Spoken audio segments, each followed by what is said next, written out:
Chlöe Swarbrick. To the Prime Minister, e tōtoko ana ia I ngā kōrero me ngā mahi katoa a tōna kāwanatanga. Yes.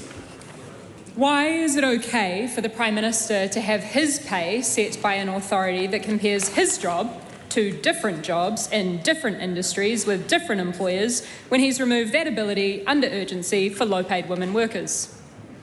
Well, we haven't. This is government that continues to support pay equity and eliminating sex-based discrimination.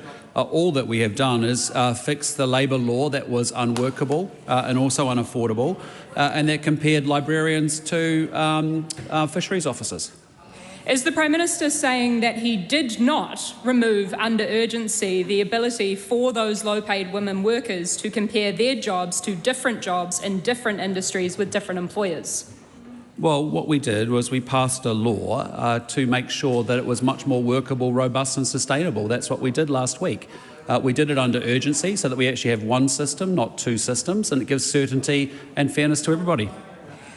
If we are to believe the Prime Minister when he says that these pay equity changes were not about saving money, why did the government rush them through on the same day that they were announced, preventing public and expert input and usual good lawmaking practice?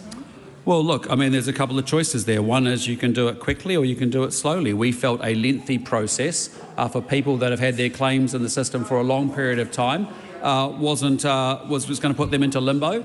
Importantly, they can now actually resubmit under the new law and advance their claims.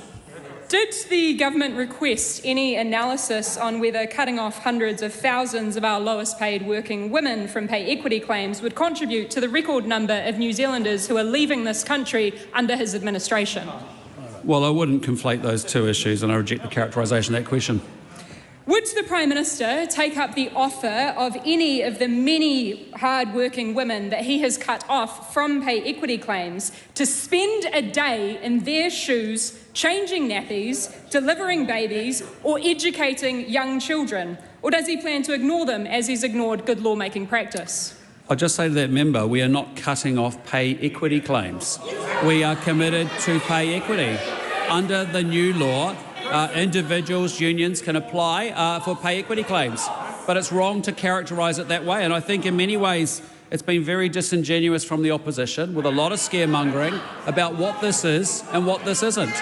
We are committed to pay equity, but we are fixing something that was unworkable and unaffordable to make sure that we don't have fisheries officers and librarians, administration workers and civil engineers all being compared.